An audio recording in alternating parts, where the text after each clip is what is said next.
գյուղասերներ, եթե ձեզ հետաքրքիր է մի քանի րոպե դիտել իմ տնտեսությունը, կարող եք մնալ ինձ հետ, իսկ ես այսօր խոսելու եմ ճտերի խնամքի մասին։ Հաճախ են մեկնաբանություններում գրում, ինչպես խնամենք, որ առողջ ճտեր մեծանան, ինչ անենք, որ չսատկեն։ Ես պատասխանում եմ ձեր հարցերին իմ փորձով, ես առանձնապես մեծ գիտելիքներ չունեմ, բայց փորձ ունեմ, որով կարող եմ ձեզ խորհուրդներ տալ, ինչ անել, որ առողջ ճտեր մեծանան։ Հիմա մարտի 8-ն է, առիթից օգտվելով ուզում եմ շնորհավորել կանանց և մայրերին տոնի կապակցությամբ, ցանկանալով մեծ երջանկություն և ուրախ կյանք։ Իսկ ճտերի մասով, ժողովուրդ ջան, պատմելու եմ մի քանի կանոնների մասին, թե ինչպես անել, որպեսզի ճտերն առողջ լինեն և չսատկեն։ Տեսեք, այս ճտերը կարելի ասել ձմռան ճտեր են, իրենք հնդկահավը փետրվար ամսին նստեց, ու մարտին ճտերը դուրս եկան, և ինչու ես որոշեցի այս ցրտերով ճտեր ունենալ, որովհետև անցած տարվա փորձը ինձ հուշեց, որ ձմռանը ճտերն ավելի առողջ են լինում, և երբ ձմռանը ճտեր եք ունենում, ապա գարնանը նրանք կարողանում են առողջ մեծանալ, իսկ ամռան կեսին արդեն կարող ենք ածան հավեր ունենալ։ Եվ այստեղ կարևոր է մի քանի կանոն, որոնք պետք է պահպանենք, որպեսզի առողջ լինեն ճտերը և շուտ մեծանան։ Տեսեք, փոքր ճտերի համար շատ կարևոր է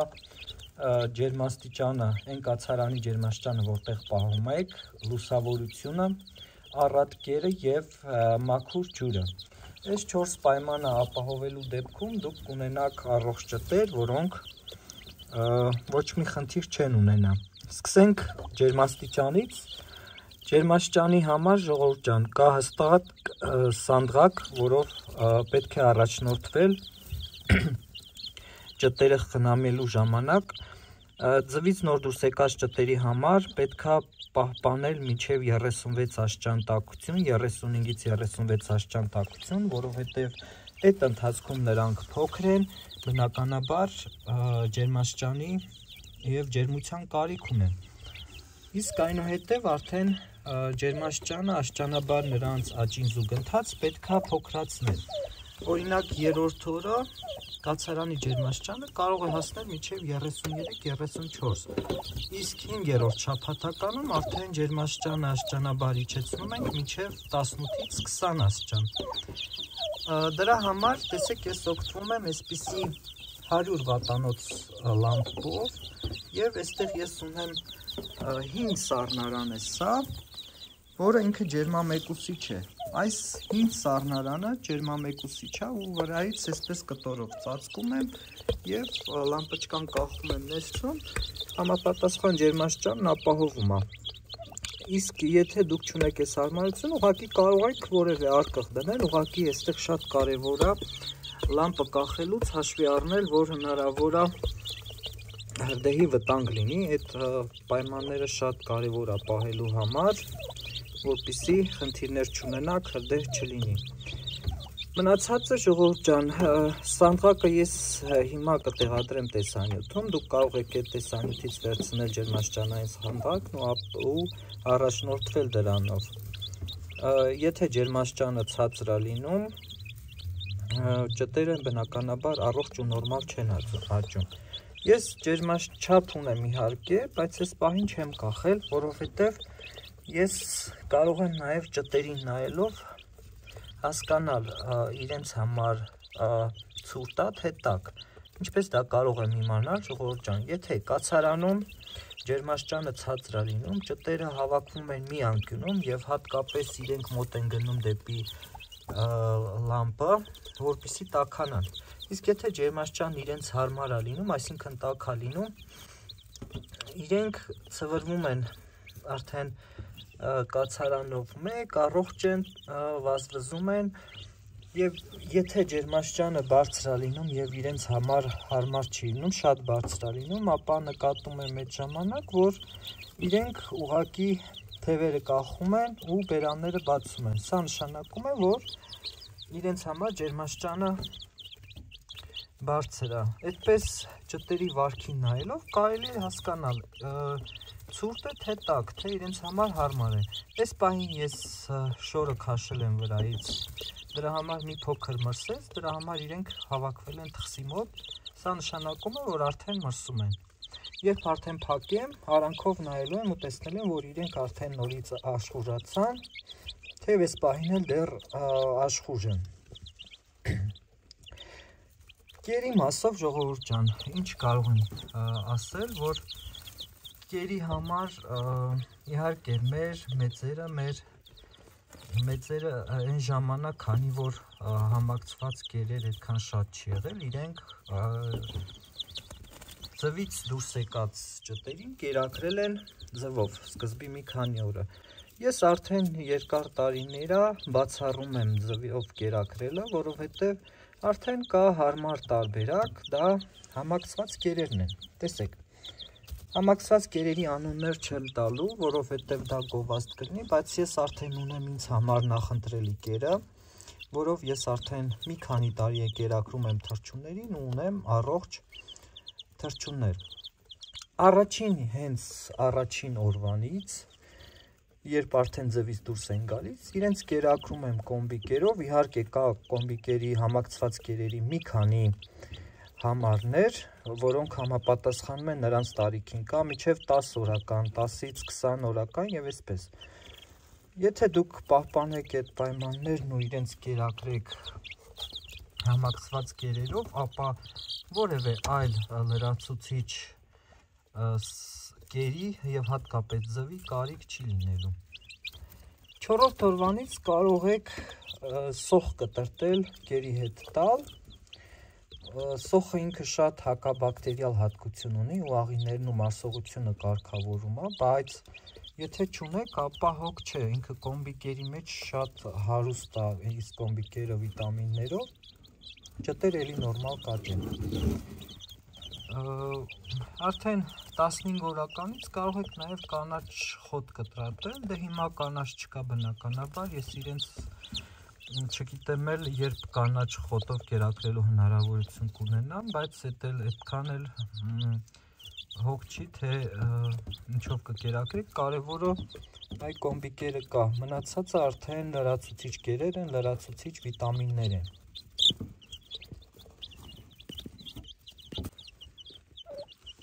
Հաջորդ կարևոր պայմանը ժողովուրդ ջան համարվում է լուսավորությունը։ Տեսեք, լամպը ինքը եւ ջերմաստիճանը հաղորդում եւ լուսավորություն է տալիս եւ օրվա 24 ժամից 14 ժամը միացրած եմ պահում, իսկ մնացածը անջատում եմ, որպեսզի նաեւ ճտերը քնեն ու հանգստանան։ Բայց եթե դուք թուղթ չունեք, այսինքն ճտերը թխսի հետ չեն, իրենց պետքա ամբողջ 24 ժամը ապահովել եւ լուսավորությամբ եւ ջերմաստիճանով, որովհետեւ գիշերը իհարկե եթե թուղթ չկա, ջերմաստիճանը կիջնի եւ բնականաբար նրանք կմրսեն ու կսատկեն։ Կարևոր է նաեւ կացարանի մաքրությունը, ժողովուրդ ջան, տեսեք, ես իրենց տակ ծղոտ եմ փռում, առաջին օրերին շատ կարևոր է ծղոտ փռելը, որովհետև եթե դուք մանր փայտի թեփեր եք փռում, ապա առաջին օրերին իրենք դեռևս սովոր չեն կերին եւ կարող են կծահարել փայտի թեփը ու այդպես իրենց վնաս կլինի, իսկ ծղոտը այդքան խոշոր է եւ իրենք այդպես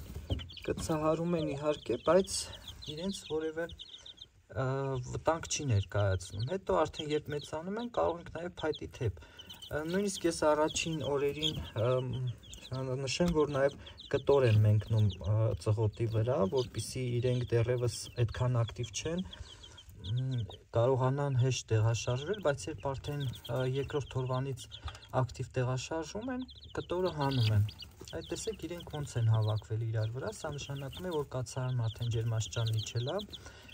ինչը պայմանավորված է նրանով, որ ես կտորը քաշել եմ ու նկարում եմ։ Ու ամենակարևոր պայմաններից մեկը, ժողովուրդ ջան, դա մաքուր ջուրն է։ Առաջին օրվանից ես իրենց տալիս եմ եռացրած սառեցրած ջուր, որը պետք է լինի սենյակային ջերմաստիճանի։ Չի կարելի ծորակից ջուր լցնել ու տալ իրենց, որովհետև դեռևս իրենք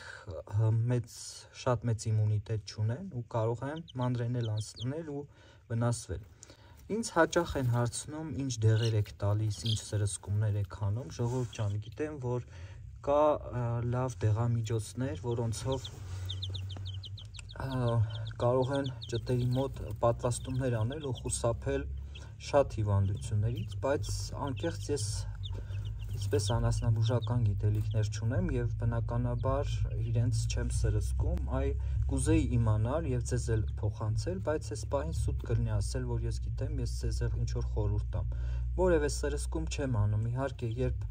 արդեն 1 ամսական է լինում, իրենց վիտամիններ եմ տալիս, որոշակի անտիբիոտիկներ եմ մեկ-մեկ տալիս, բայց դա արդեն անհրաժեշտության դեպքում, երբ դրա անհրաժեշտությունը չկա, այսինքն ճտերը նորմալ են աճում ու խնդիր չի լինում, ես կարիք չեմ տեսնում իրենց որևէ դեղ տալ։